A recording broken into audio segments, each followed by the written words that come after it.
बाळासाहेबांच्या तमाम शिवसैनिकांना तुमच्या ह्या अनिश गाढवेचा, बाळासाहेबांच्या लहानशा शिवसैनिकाचा आणि शिवसेनेच्या प्रवक्त्याचा मानाचा जय महाराष्ट्र. शिवसैनिकांनो, शिवसेना एक वादळ या तुमच्या हक्काच्या लहानशा YouTube प्रबोधन माध्यमाला तुम्ही सर्व शिवसैनिकांनी लाखोंच्या संख्येने सबस्क्राइब जरूर ठेवा, ही तुम्हा सर्वांना विनंती करतो. आज आपण पाहिलं असेल गेल्या 2 दिवसापासून या महाराष्ट्रामध्ये, शिंदे टोळीमध्ये, अजित पवार गटामध्ये, भारतीय जनता पक्षामध्ये लोकसभेच्या जागांना घेऊन जी काही रस्सीखेच चालू आहे, जी काही मारामारी चालू आहे, या माकडांमध्ये जी काही मारामारी चालू आहे, व महाराष्ट्र त्याची मजा घेतोय. आता ही रस्सीखेच काही अंशी दिल्ली दरबारी पोहोचली. दिल्ली दरबारामध्ये अजित पवार गटाला आणि शिंदे टोळीला जी काही सणसणीत चपराक लगवायची ती लगावून झालेली आहे. आता रडत रडत, डोळे पुसत पुसत ही दोन्ही जोडगोळी आता मुंबईत परतणार आहेत. यांना जागांच्या बाबतीत तर चपराक मिळालीच आहे, पण त्यातही ज्या काही जागा सुटतील त्यामध्येही कमळाची अट घातली जाण्याची शक्यता आहे आणि त्याची यांना पूर्वकल्पना आहे. आता लक्षात घ्या, ज्यावेळेस या बातम्या उघड होतील, कारण ह्यांचे सारेच्या सारे प्रवक्ते हे अंडरग्राऊंड झालेले आहेत, कोणीही बाहेर येत नाही, तोंड उचलून कोणीही बाहेर येत नाही. ज्यावेळेस या बातम्या बाहेर येतील, कुठल्या जागा कुणाला आणि कुठल्या चिन्हावर, त्यावेळेस पाहायचंय शिंदे टोळीमधून, अजित पवार गटामधून, भारतीय जनता पक्षामध्ये उड्या मारणारे किती जण असणार आहेत ते. कारण सगळ्यात मोठा बळी तर शिंदे टोळीचा गेलेला आहे. आपल्याला आपल्या माथ्यावर फक्त मुख्यमंत्री पदाचं मुकुट बसावं यासाठी या शिंदे टोळीने अनेकांच्या मुंडक्यांवर पाय दिलेले आहेत. कदाचित शब्द ऐकताना तुम्हाला थोडासा वेगळा वाटेल, मुंडक्यांवर पाय देणं. होय, मुंडक्यांवर पाय देऊनच शिंदेचं मुख्यमंत्रीपद डोक्यावर बसलेलं आहे आणि त्यातल्या त्यात खासदारांच्या मुंडक्यांवर इतक्या वेगाने, इतक्या जोराने पाय दिलेला आहे. आपण सर्वजण पाहताय. सुरुवात कशापासून झाली होती? 23 जागा, 23 मागच्या वेळेस 23 जागा शिवसेनेने लढल्या होत्या. मागच्या वेळेस शिवसेनेचे पक्ष प्रमुख श्रीमान उद्धव बाळासाहेब ठाकरे होते. यांना याचा विसर पडला. 23 जागा शिवसेना, एक जागा कमी लढणार नाही, इधर की एक नहीं होगी उधर की एक नहीं होगी. कोण? रामदास कदम. हे रामदास कदमाने सांगावं, ठीक आहे, कुणाच्या बोलण्याकडे लक्ष द्यावं, कुणाच्या नाही, हे आपण देखील ठरवायला हवं. 23 जागा, उदय सामंत 23 जागा, दीपक केसरकर 23 जागा, भरत गोगावले 23 जागा. आता 23च्या जागा घटून घटून 18 पर्यंत आले. कमीत कमी जेवढ्या जागा शिवसेनेने जिंकलेल्या आहेत 18, त्या जागांवर आम्हाला लढू द्यावं. 18 वर आले. त्याच्यानंतर बघा ह्यांची बार्गेनिंग. साहेब, माझ्या खासदारांचे तिकीट कापू नका साहेब. कोण म्हणतंय? कुणाला म्हणतंय? यांचे टोळीचे अध्यक्ष, गटाचे अध्यक्ष म्हणतायत, साहेब माझ्या खासदारांची तिकीट कापू नका साहेब. 13 तरी जागा द्या. आणि त्या 13 वरून आता ऐकण्यात येतं ह्या जागा 7 पर्यंत उतरतायत. बरं, त्या 7 मध्ये देखील धनुष्य किती ठिकाणी आहे तोपर्यंत जर कोर्टाने तो टिकवला तर धनुष्य किती ठिकाणी आहे आणि कमळ किती ठिकाणी आहे याचा अजून सुगावा लागायचा आहे. 7 जागा. लायकी काढली तुमची, लायकी, औकात. ते नारायण राणेंचे बोल आठवतात. अगर माननीय शाह जी के ऊपर, माननीय मोदी जी के ऊपर एक शब्द भी बताए तो, एक उंगली भी बताए तो औकात दिखा दूंगा. त्यांची तर काढली, ह्यांचीही काढली. की घाणेरडी अवस्था आहे. फक्त ह्या जागा डिक्लेअर होऊ द्या. या 13 खासदारांपैकी किती उंदरं अशा प्रकारे उड्या मारतील तुम्हाला तुमच्या सर्वांसमोर ते दिसेलच. विधानसभा अभी बहुत दूर है. यांना विधानसभांची चॉकलेट दाखवली आहेत, पण ज्या प्रकारे ह्यांचं लोकसभेमध्ये तोंड पोळलंय, विधानसभेपर्यंत एवढा विश्वास ठेवतील की नाही मला माहित नाही. अरे, उद्धव साहेबांना देण्यात आलेला शब्द जर अशा खुल्यामध्ये हे मोडू शकतात तर तुम्ही कोण आहात?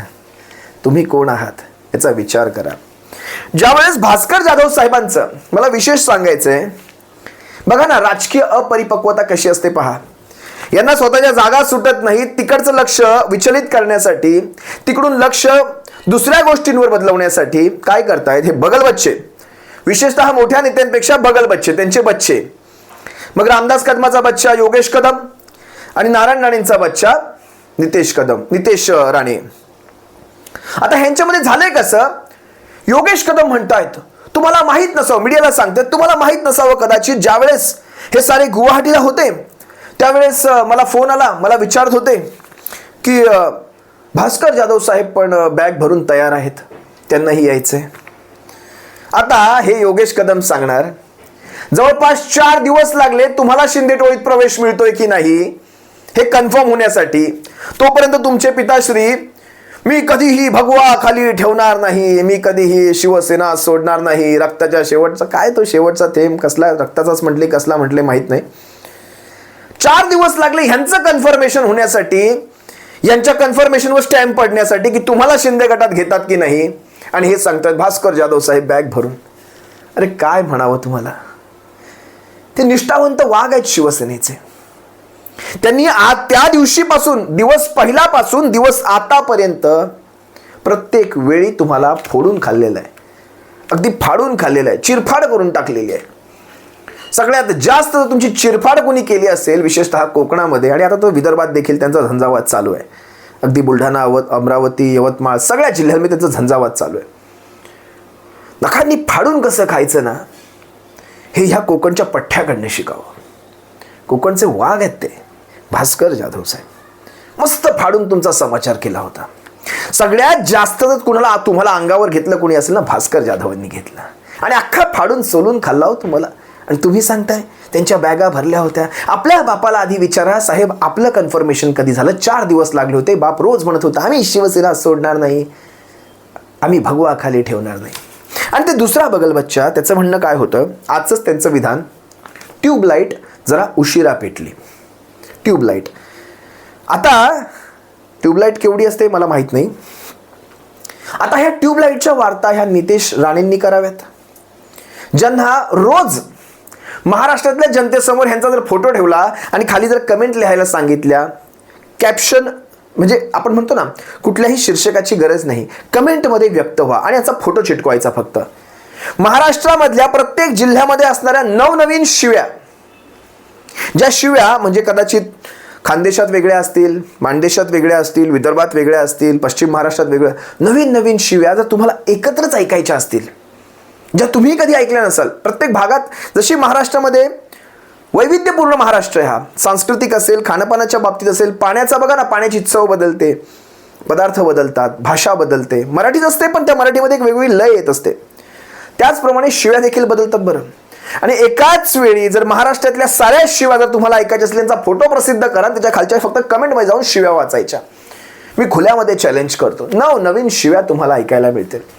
हे म्हणतात ट्यूबलाईट उशिरा पेटली. आधी एक साधा सिंपल प्रश्न आपल्या बापाला एकदा विचारा, बाबा माझं राजकारणामध्ये भविष्य काय आहे बरं, मला जरा सांगू शकता का? आणि छातीवर हात ठेवून सांगा बाबा की राजकारणामध्ये माझं भविष्य असणार आहे का, ह्या राजकारणामध्ये मी टिकणार आहे का, बाबा माझं भविष्य सांगा. तुमचे बाबा म्हणतील, बाळांनो मी खूप धडपड केली पण मी अयशस्वी ठरलो, आता तुमच्या राजकीय भविष्याची मी काही खात्री देऊ शकत नाही, तुमचं तुम्ही बघून घ्या. इथपर्यंत तुमचे बाबा येऊन पोहोचलेत. ही उदासीनता आली त्यांच्यामध्ये, हे उदासीनता आहे त्यांच्यामध्ये. ते जर तुमचे वडील तुमच्या राजकीय भविष्याविषयी सांगत नाही, तुम्ही काय ट्यूबलाईटी मोजता दुसऱ्यांच्या? नितेश राणेंनी खऱ्या अर्थाने आपल्या राजकीय आयुष्याचा कशा प्रकारे स्वतःच्या हाताने गळा घोटलाय ना, उभा महाराष्ट्र पाहतोय. निलेश राणेचं तर सोडूनच द्या, दुसऱ्यांदा पराभव. पण बापाने कसं केलं, एक सेफ जागा असते ना, शेवटी आपला एक असतो बालेकिल्ला म्हणू शकता तुम्ही, आपला एक छोटासा भाग असतो, त्या भागापुरतं नितेश राणेला सेफ करून ठेवलं कणकवली विधानसभेमध्ये. पण ती कणकवली विधानसभा देखील 28,000च्या मताधिक्याने होती. यावेळेस तर खुल्यामध्ये विरोधात लढायचं आहे. तो मतदारसंघही गेला. नितेश राणे दुसऱ्यांच्या ट्यूबलाईटी मोजताना तुम्ही आपल्या पायाखाली काय चाललंय, आपल्या बुडाखाली काय चाललंय ते मात्र पाहिलं नाहीत.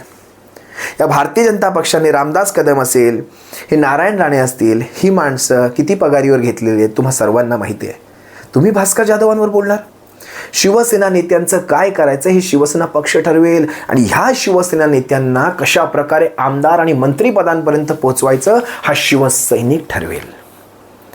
उद्या माझं आव्हान आहे, संबंध चिपळूणच्या असतील, संबंध गुहागरच्या, त्या चिपळूण गुहागर मतदारसंघातल्या सर्व सर्व सर्व कडवट शिवसैनिकांना, महाविकास आघाडीच्या सर्वांना माझं खरंच आव्हान आहे. त्या बांदल हायस्कूलमध्ये तुम्ही लाखोंच्या संख्येने उपस्थित राहा, लाखोंच्या संख्येने उपस्थित राहा, आपल्या ढाण्या वाघासाठी उपस्थित राहा. माझं आव्हान आहे. ही अशा प्रकारची माणसं, ही दीड दमडीची एक माणसं, ही अशा प्रकारचं एक नॅरेटिव्ह बसवतात आणि बदनामीचा एक प्रयत्न करतात. असो, फक्त बघूयात ना आता, हे जागा वाटपाच्या फक्त चर्चा बाहेर येऊ द्यात. यांच्यामध्ये 6 की 5 आणि तो अजित पवार गट ह्यांच्यापेक्षाही जास्त जागा मागतोय. काय लायकी राहिली बघा ना, कुणाची किती लायकी. एक खासदार घेतलेला. अगदी साधं उदाहरण तुम्हाला मी आजचं देतो. काल परवापर्यंत बघा आपला व्हिडिओ, मी बरोबर सांगितलं होतं हे सारं कसं ठरवून चाललेलं, एकमेकांवरची टीका ही कशी ठरवून चाललेली आहे. मी तुम्हाला कालच्या व्हिडिओत सांगितलं. रामदास कदमांच्या त्या टीका आणि देवेंद्र फडणवीसांचं त्यांच्यावर रिॲक्ट होणं, त्याच्यावर प्रतिक्रिया देणं हे कसं ठरवून चाललंय हे तुम्हाला मी कालच सांगितलं. आज तुम्ही पहा, सुनील तटकरेंच्या गाडीमध्ये रामदास कदम प्रवास करतात आणि म्हणतात पुढचे खासदारकीचे उमेदवार सुनील तटकरेच असतील. मला नवल वाटतं, या सगळ्या जागांवर तुमचे दावे ठोकले गेलेले होते. आता काय झालं?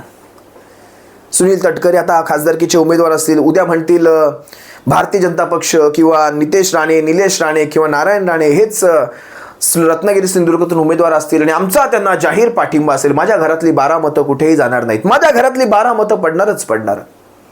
तुमच्या घरातली 12 मतं देखील सुरक्षित आहेत का कदम? याचा विचार करा. काहीतरी जरा काहीतरी आपल्या घरातल्यांना विचारा की माझ्या मतावर तुम्ही ठाम आहात का, की तुमची काही वेगळी मतं आहेत. तुमच्या घरातून तुम्हाला जे उत्तर मिळेल ते तुम्ही बाहेर मीडियामध्ये येऊन सांगू देखील शकणार नाहीत. इतकं खात्रीशीर तुम्हाला सांगतो. तुर्तास तुम्हा सर्वांची रजा घेतो. या असल्या गलिच्छ राजकारणावर कुठेही रिॲक्ट होऊ नका. आपल्या माणसांवर विश्वास ठेवायला शिका. अशी मीडियाने एखादी बातमी पेरली, लगेचच आपण त्याच्यावर रिॲक्ट व्हावं, त्याच्यावर प्रतिक्रिया द्यायला सुरुवात करावी. असं उतावेळ राजकारण करू नका. तुर्तास रजा घेतो. सप्रेम जय महाराष्ट्र. बाळासाहेबांच्या शिवसैनिकांनो, काळजी घ्या.